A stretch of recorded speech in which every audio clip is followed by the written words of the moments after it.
안녕하세요, 운동하셨어요. 오늘은 섀도우 복싱에 대한 제 생각을 한번 말해보겠습니다. 일단 섀도우 복싱을 말씀드리기 전에 섀도우 복싱을 내 마음대로 하려면은 기본 자세를 내가 알고 있어야 되고, 그리고 내가 자세하면서 틀어짐을 느낄 수가 있어야 되겠죠. 섀도우 복싱에는 정답이 없다고 보는데요. 예를 들면은 파키아오랑 메이웨더의 관계가 있겠죠. 파키아오하고 메이웨더는 토끼와 거북이 같은 관계인데 서로 스타일도 거의 극과극으로 볼 수 있죠. 그래가지고 서로 조롱하는데 결론은 서로 모습이 극과극인데도 둘 다 월드 탑이죠. Okay, how about Manny? Floyd. 그래서 제가 생각하는 섀도우는 최소, 최대, 리듬, 밸런스 이렇게 네 가지가 중요하다고 생각해요.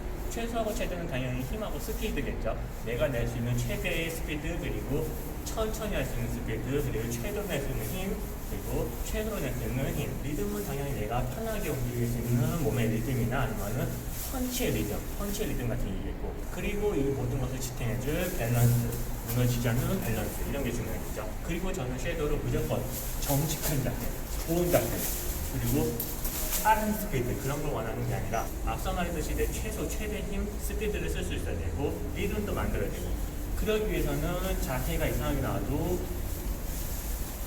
나를 느껴야 돼요. 흔히 섀도우 복싱은 가상의 상징을 두고 싸우는 형식의 섀도우를 많이 생각하시는데 저는 그거보다 자기 안에 내면의 힘을 좀 느끼시는 게 더 좋다고 생각해요. 어떻게 보면 요가 같은 거예요. 요가 같이 내가 내 몸의 흐름을 느끼고 그리고 생각하고, 내가 뭐 자세를 이렇게 했는데 너무 들린 것 같다 하면 다음에는 좀 이렇게 간결하게 해줘. 뒷다리도 이렇게 너무 뜨는 것 같다 하면 다음에는 간결하게 하고, 이렇게 천천히 나를 느끼면서 하는 게 저는 섀도우라고 생각해요. 물론 지금 말은 천천히가 아까 말했던 최소 최대 스피드적인 천천히, 빠름이 아니라 천천히 그대로 나를 느끼는 거예요. 나를. 그래서 제가 말씀드리는 게 유튜브 보실 때 한국 선수들 섀도우 하는 거 보고 와 멋있다 따라해야지, 그것도 좋지만 해외 선수들 유튜브 많이 보세요. 해외 선수들 유튜브 보면은 한국에서는 저거 잘못됐는데 저거 되게 설렁설렁 하는데 하는 게 다 들어가 있어요. 그런데 성적 우리나라 선수보다 훨씬 더 높죠. 왜 그런지 생각해야죠. 내가 저걸 보면서 저거 왜 설렁설렁 하는데 저 사람은 성적을 왜 이렇게 좋지?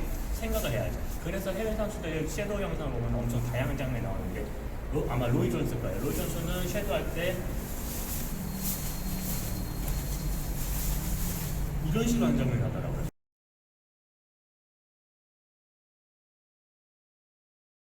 이렇게 하는 게 펀치가 시작된다는 거죠. 펀치가 여기서 그냥 나가기만 해요.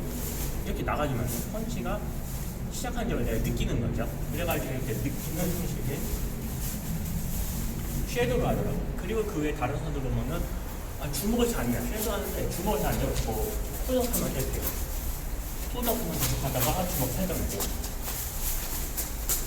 이런 식으로 주먹 내는 거보다 푸드업에 집중하는 선수들도 있고, 어떤 선수들은 되게 얌전하게 자리 이동은 거의 없이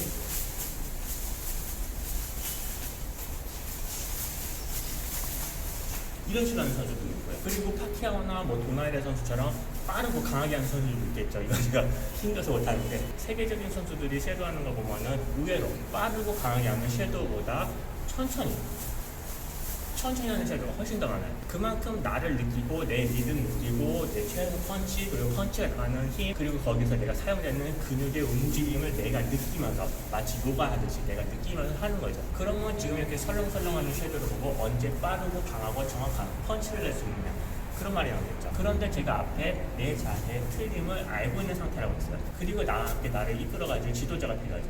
미트를 받으라는 얘기예요. 내가 섀도우로 내 최대 스피드 리듬, 천천히 하는 리듬, 이런 걸 느꼈으면 이제 자세 같은 거, 자세가 틀어지거나 교정해야 될 부분을 미트 받는 지도자가 해줘야죠. 그래서 미트를 받으면서 잘못된 자세를 확인한 다음에 이거 교정해라. 그렇게 말하면 이제 섀도우 할 때 그 부분에 집중해가지고 연습을 하면 되는 거고. 그리고 실제적인 타격은 샌드백 있잖아요. 샌드백 두고 진짜 타격으로 내가 펀치가 나가는 거 한번 보고, 물론 최소한 피크타임에 7시, 8시 그런 데 가면 미트를 3라운드 4라운드씩 못 받죠. 그리고 그렇게 받을 만한 체력 있는 사람들 별로 없고. 그런데 중요한 거는 미트를 한 라운드 받더라도 그 미트 속에서 무조건 펀치 빨리 많이 그게 아니라 자세를 봐줘요. 자세를 보고 천천히 받다가 한번 움직여보고 자세 받고 한번 피해보고 그다음에 피해보고, 이런 식으로 가지고 그 사람이 어떤 문제를 가지고 있는지 지도자라고 하는 체크를 해야 돼요. 체크를 하고 거기에 제시해보면은 그 사람이 이제 미트 받고 섀도우 연습할 때 집중을 하겠죠. 그래서 제가 생각하는 거는 섀도우는 나를 만들고, 그리고 만든 부분에서 튀어나오는 부분을 지도자가 깎아주는 그런 모습이라고 생각합니다. 이렇게 제가 생각하는 섀도우 한번 알아봤고요. 섀도우 감사합니다.